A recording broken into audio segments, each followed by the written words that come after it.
Bismillahirrahmanirrahim. Assalamualaikum warahmatullahi wabarakatuh. Waalaikumsalam warahmatullahi wabarakatuh. Alhamdulillahilladzi anzala as-sakinata fi qulubil mu'minin liyazdadu imanuhum ma'a imanihim. Asyhadu an la ilaha illallah wa asyhadu anna Muhammadar Rasulullah, amma ba'du. Pemirsa Cahaya Hati Indonesia, juga ibu-ibu yang saya banggakan, mudah-mudahan saya doain khusus dari hati yang paling dalam, ibu-ibu banyak duitnya. Lu kenceng bener aminnya. Itu langsung melek Ustaz. Iya itu nurani dan fitrah itu. Iya. Terima kasih Bang David Khalik. Insyaallah kita kembali jumpa pada saat ini dengan segala macam problematika hidup. Ya. Dan itu sunnatullah. Sebagaimana ad-dunya darul imtihan. Dunia itu ladang ujian. Kalau bicara ujian harusnya nangis terus, gelisah terus, merana terus. Apa-apa yang tidak baik terasa di hati, ya. Nggak punya sedikit gelisah. Padahal manusia memang diciptakan demikian. Ya. Diciptakan dalam keadaan keluh kesah. Lagi di atas di bawah begitu aja. Maka tidak ada yang membuat kita itu bisa hidup dengan baik kecuali kita dekat dengan Sang Maha Pencipta. Dulu waktu Nabi bersama para sahabat dalam embargo orang-orang kafir Quraisy, mereka bertanya, "Mata Nasrullah? Kapan pertolongan Allah?" Maka turun pertolongan Allah, yang pertama adalah dimenangkannya Islam. Sekarang ketika kita bertanya, "Mata Nasrullah? Kapan dan apa pertolongan Allah?" Jawabannya bukan dibenarkan Islam karena kita sudah nyaman beribadah di negeri ini, betul nggak? Maka bersyukur kita menjadi anak bangsa Indonesia, alhamdulillah. Terus pertolongan Allahnya apa? Ketenangan. Ayat ini disebutkan, "Fa'anzalallahu sakinatahu alaihi." Maka Allah turunkan, berikan ketenangan. Sebab cuma hidup yang tenanglah yang membuat kita bisa nyaman. Punya nggak punya tenang. Lagi di atas di bawah, menjabat jadi rakyat. Apapun kalau tenang, insya Allah kita kuat menjalani hidup. Betul apa tidak? Betul. Iya. Punya di atas, lapang, berpangkat, jabatan. Nggak tenang, mubazir semua itu yang dimiliki. Saat nggak punya, saat di bawah tenang, insya Allah derajat mulia. Nah, tenang itu ketika kita paham ilmunya. Tenang itu akan datang kepada kita kalau dasar dua. Satu, ilmu iman. Ilmunya nyampe, kemudian amalannya dalam iman sesuai dengan ilmu yang kita dapatkan. Peristiwa ayat ini, surah At-Taubah ayat 40, bercerita tentang bagaimana Rasulullah saat hijrah bersama Sayyidina Abu Bakar As-Siddiq. Tenangnya diucapkan, "Ya Abu Bakrin la takhuf wa la tahzan." Wahai Abu Bakar, jangan takut, jangan gentar, jangan sedih, tenang. Innallaha ma'ana. Allah bersama kita. Selain Nabi keyakinannya hebat, ketakwaannya hebat, tapi Nabi juga melakukan ilmu dan keimanannya. Ada beberapa orang terkait ketika hijrah saat itu. Waktu 3 hari 3 malam di Gua Thur, saat mau pergi ke Madinah dari Mekah, disiapkan oleh Rasulullah sehingga tenangnya maksimal. Nanti ini ada filosofinya kepada kehidupan dengan ilmu dan iman. Yang gantiin tidur Sayyidina Ali bin Abu Thalib, yang nemenin Rasulullah Sayyidina Abu Bakar Siddiq, yang menjaga pintu Gua Thur namanya Abdullah Ali Uraitid, yang pura-pura di bawah bukit menggembala ternak sambil ngeliatin. Jadi ternyata dulu itu ya luar biasa, Rasulullah itu sudah bermanajemen. Namanya Amir bin Furaihah, sambil menggembala lihat keadaan. Terus yang datang ke kota Mekah setiap pagi menjelang maghrib naik lagi ke Bukit Sur, namanya Abdullah bin Abu Bakar update status. Karena orang Mekah bingung. Loh, ini Muhammad keluar dari Mekah kok nggak ada? Gitu loh. Tapi Nabi pinter. Coba bagaimana sekarang kau di sana? Cerita tentang ini dalil kita posting di Instagram. Posting di sosial media. Ibu posting di WhatsApp. Ini ada dalilnya. Abdullah bin Abu Bakar posting dia. Status. Di sana orang lagi bingung ya Rasulullah. Kemudian yang mengantar Nabi bersama Abu Bakar ke kota Madinah, Yahudi Tulen, dibayar profesional, namanya Ali Uraitid. Tenangnya Nabi ngomong sama Abu Bakar, jangan takut, jangan gentar. Tapi ilmu manajemen dipakai. Bagaimana kita bisa tenang? Ilmu gak punya, iman gak ada, ibadah melehoi. Betul. Makanya majlis ilmu, majlis taklim ini dalam rangka mengcover ilmu dan iman. Karena iman kita dipengaruhi oleh ibadah. Iman itu akan turun kalau ibadah menurun. Ibadah itu menurun biasanya lagi banyak duit. Iman naik karena ibadah lagi kenceng. Ibadah naik yang pakai ilmu biasanya lagi gak punya Maka korelasi yang harus ibu catat untuk bisa tenang, ini meskipun temanya nyebrang tapi masih include syukuri alpat yang ada. Syukuri apa adanya. Suami kasih duit habis ngojek, bang pulang ya kasih 50.000.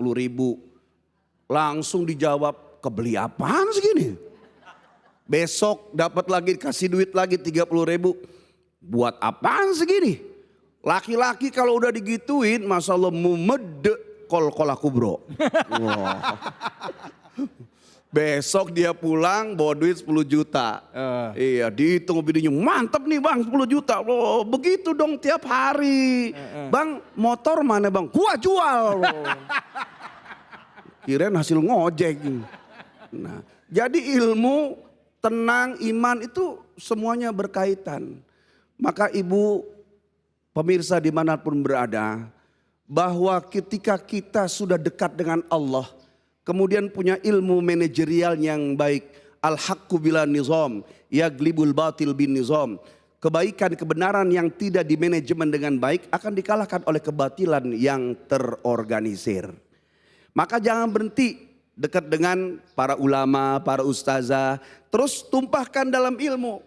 Karena kalau hidup ini jauh dari agama bu, ya Allah resah. Pertolongan Allah itu sekarang cuma ditenang. Berapa banyak di luar sana orang yang punya segala-galanya gak tenang, gak nyaman hidupnya. Tapi kalau tenang, meskipun kita cuma punya hal yang sederhana, insya Allah kita kuat menjalani hidup. Betul apa enggak? Betul apa enggak?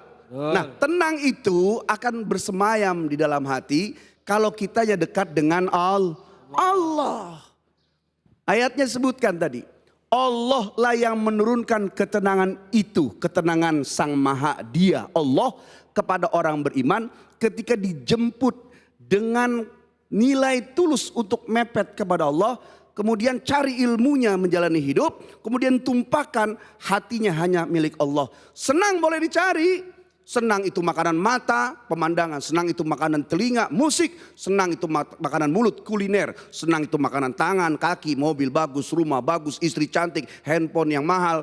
Tapi itu bukan kebahagiaan. Karena kebahagiaan itu hanya di dalam hati. Tapi ketika hati kita itu tidak nempel ke Allah. Allah didatangi oleh kita ketika kita dalam keadaan butuh. Selain itu ternyata kita terikat dengan dunia. Maka Allah cemburu. Cemburu apa tidak?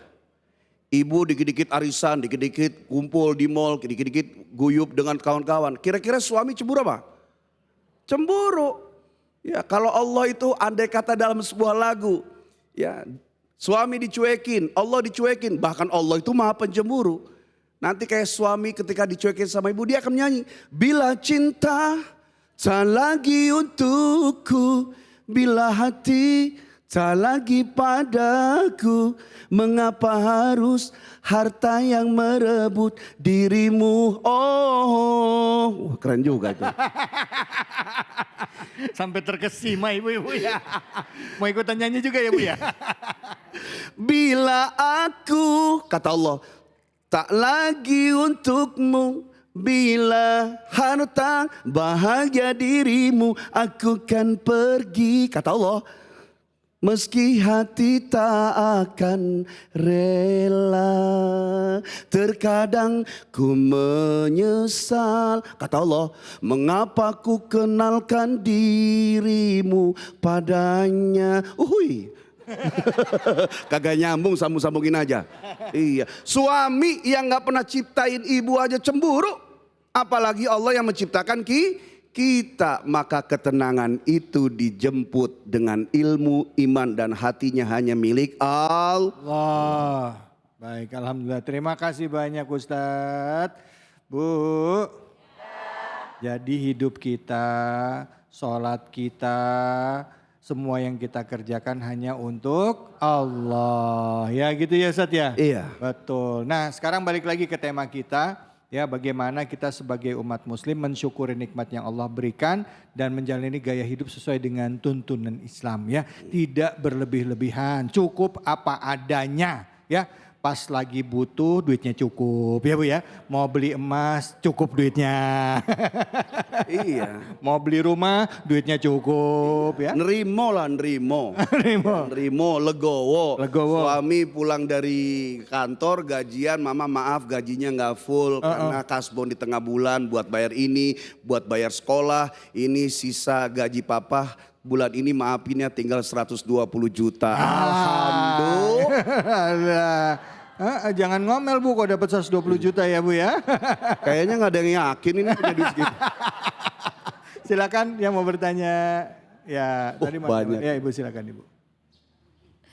Assalamualaikum warahmatullahi wabarakatuh. Waalaikumsalam warahmatullahi.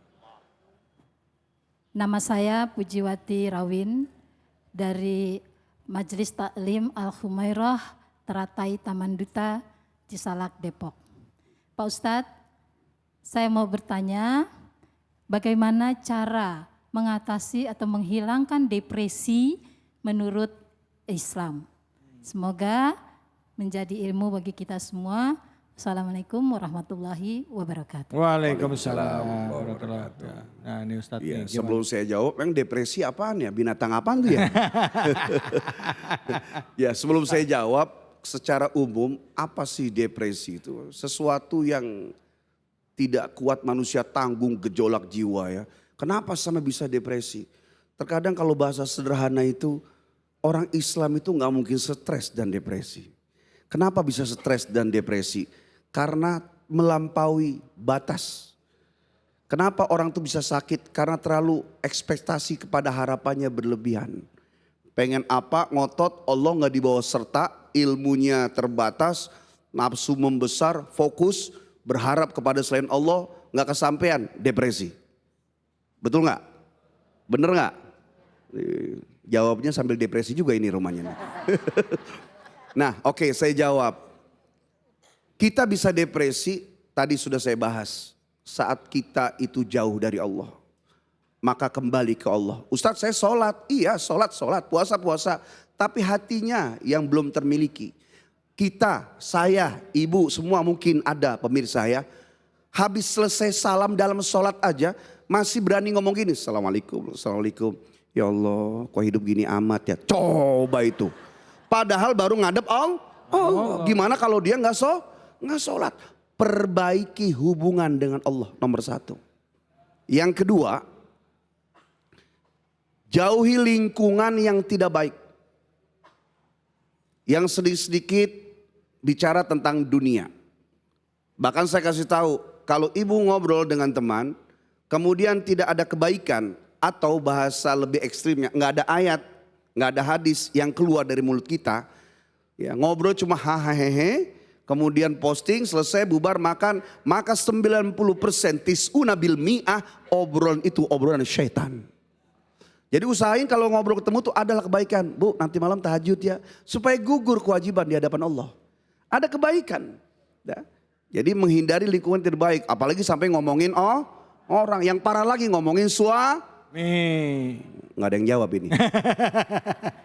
Yang ketiga, ya, ibu datangi orang yang memang cocok pilihan ketika sedang pusing.